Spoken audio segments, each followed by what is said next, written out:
जिसका नाम है भारत कृषि, और इसको हम जो है 5 भाग में पढ़ेंगे।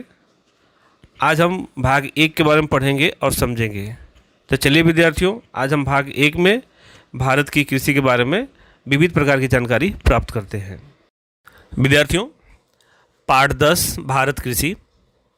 विद्यार्थियों, सबसे पहले हम भारत की कृषि की क्या विशेषता है उसके बारे में पढ़ लेते हैं और समझ लेते हैं।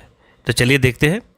सबसे पहले भारत एक कृषि प्रधान देश है और भारत के लोगों का मुख्य व्यवसाय कृषि एवं पशुपालन है। विद्यार्थियों, प्राचीन समय से ही भारत के अधिकतर लोग कृषि की प्रवृत्ति के साथ जुड़े हुए हैं और भारत की जो अर्थव्यवस्था है उस अर्थव्यवस्था का जो मुख्य आधार है वो कृषि ही है।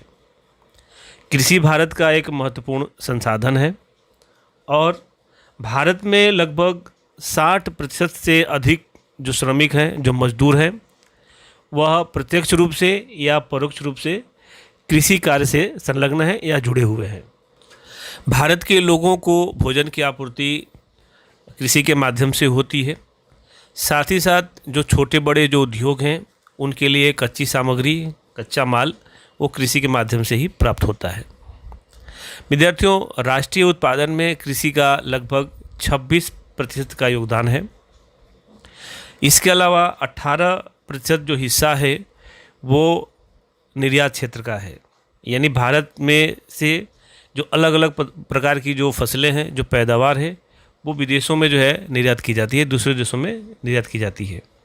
उदाहरण के तौर पर देखा जाए तो जीरा, इसबगोल, चाय, कॉफ़ी, ये सभी चीज़ें जो है हम दूसरे देशों को निर्यात करते हैं और उसके एवज में जो है विदेशी मुद्रा भी प्राप्त करते हैं।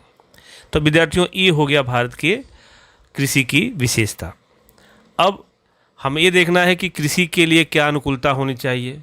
तो सबसे पहले कृषि के लिए अनुकूलता, सबसे पहले बरसात होनी चाहिए, अच्छी ज़मीन होनी चाहिए, श्रमिक मिलना चाहिए, परिवहन की व्यवस्था होनी चाहिए, वैज्ञानिक पद्धति से आधुनिक यंत्र होना चाहिए, ये सब चीज़ें होनी चाहिए। तो चलिए देखते हैं। सबसे पहले कृषि के लिए मौसमी जलवायु का होना अनिवार्य है।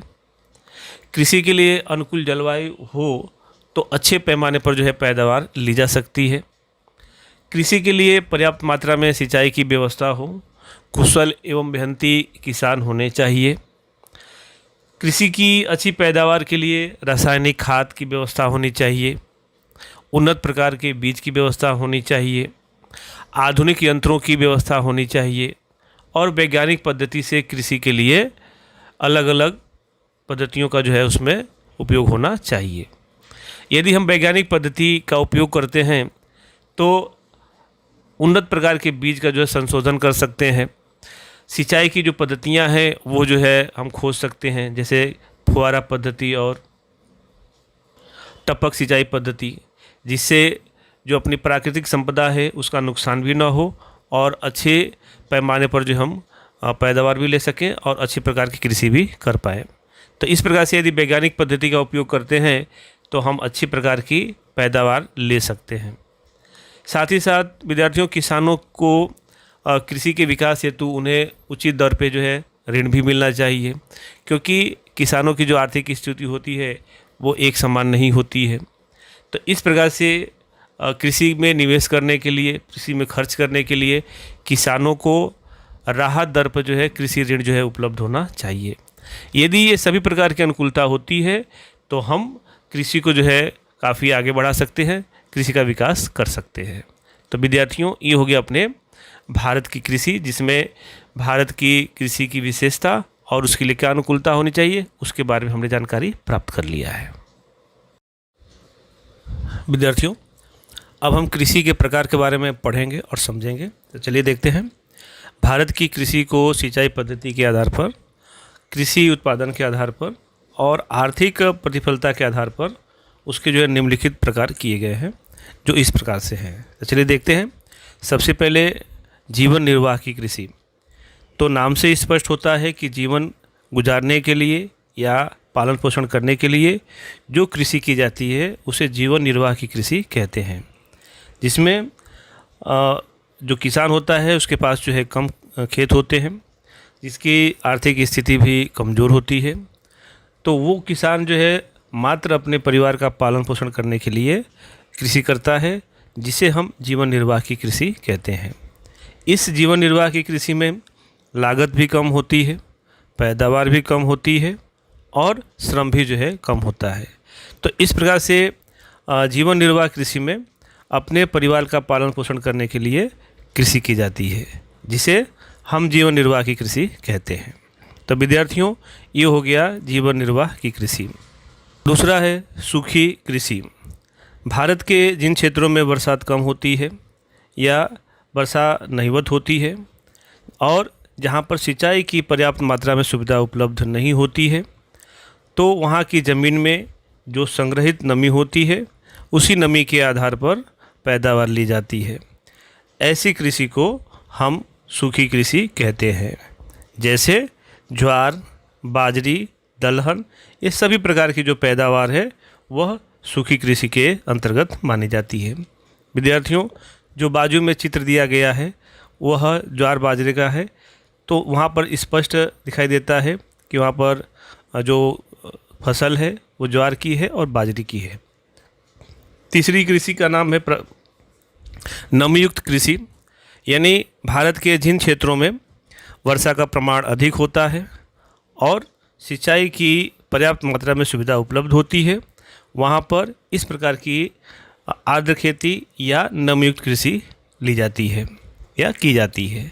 जैसे धान, गन्ना, कपास, गेहूँ और साग सब्जी, ये सभी जो फसल है वो नमीयुक्त कृषि के प्रकार के अंतर्गत समाहित किया जाता है।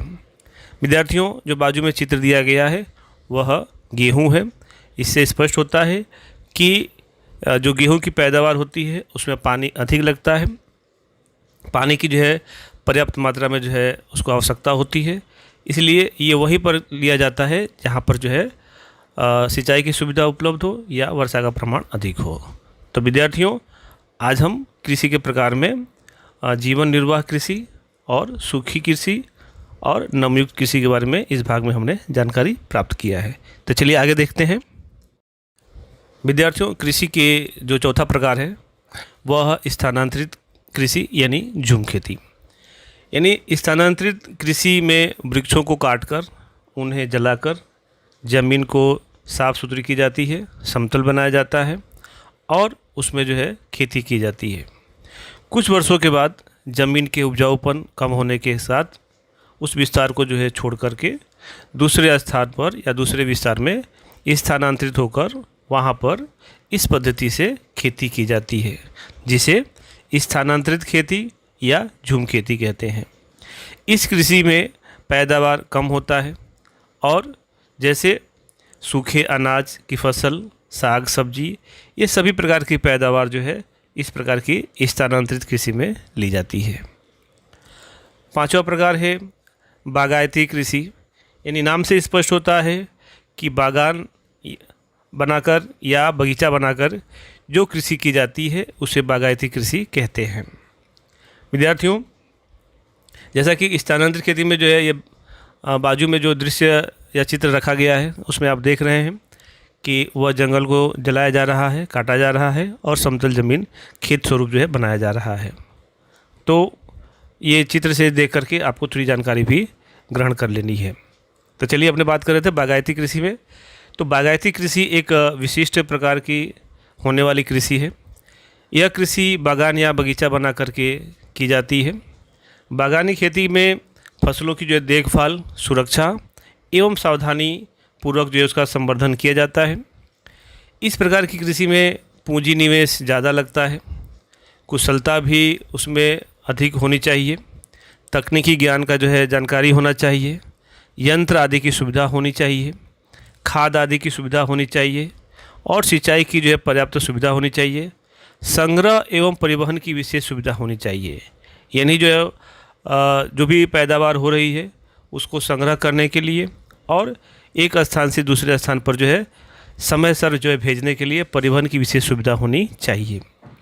तो इस प्रकार के बागानी कृषि में या बागायती कृषि में ख़ास तौर से जो बगीचे होते हैं वो बगीचे रबर के, चाय के, कॉफ़ी के, कोको के, नारियल, सेब, आम, अंगूर, आंवला, नींबू आदि सभी जो है जो फसल है, जो पैदावार है, वो बगीचे बना करके, बागान बना करके उसकी कृषि की जाती है, खेती की जाती है।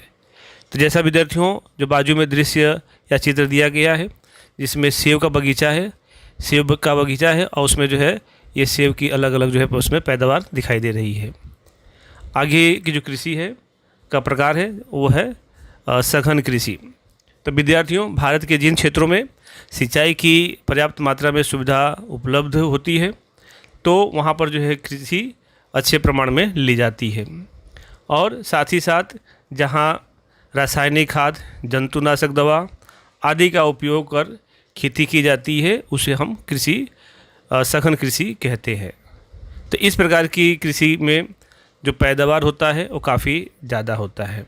तो संक्षिप्त में यही कह सकते हैं कि भारत के जिन क्षेत्रों में सिंचाई की पर्याप्त मात्रा में सुविधा उपलब्ध होती है और सभी प्रकार के रासायनिक, जंतुनाशक दवा, यंत्र आदि का जो उपयोग है वो अधिक होता है और जिसके कारण से जो है पैदावार भी ज़्यादा होती है, तो ऐसी कृषि को हम सघन कृषि कहते हैं।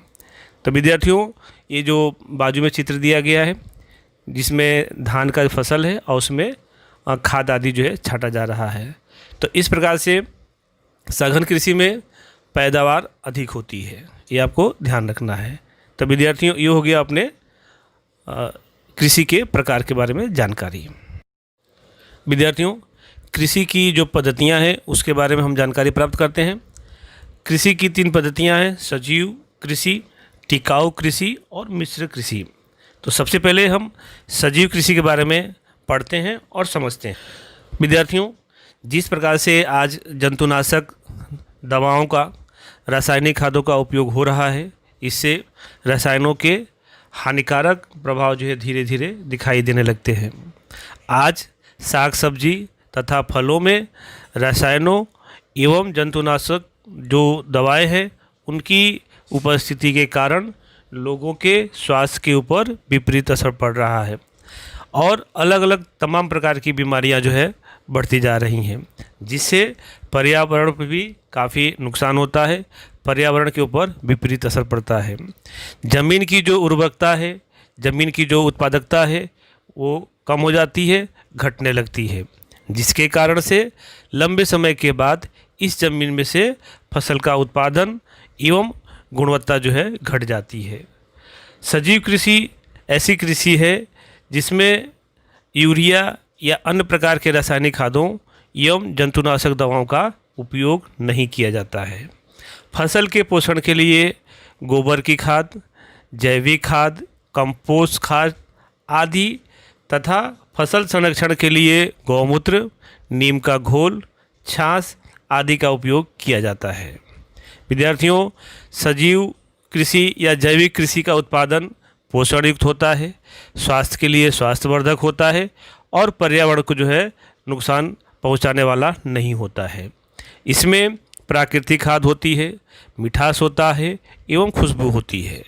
विद्यार्थियों इसमें अधिक खनिज, विटामिन एवं जीवन शक्ति देने वाले तत्व होते हैं। जैविक कृषि उत्पादनों की वर्तमान समय में काफ़ी बड़ी मांग हो रही है। आज किसानों को प्रतिफल भी प्राप्त हो रहा है और किसान जो है अधिक से अधिक जो है जैविक कृषि करने के लिए प्रोत्साहित हो रहे हैं। सरकार जो है उनको इस क्षेत्र में काफ़ी अच्छा जो है मार्गदर्शन दे रही है। इससे लोगों का स्वास्थ्य भी सुधर रहा है और पर्यावरण में जो है काफ़ी सुधार आ रहा है।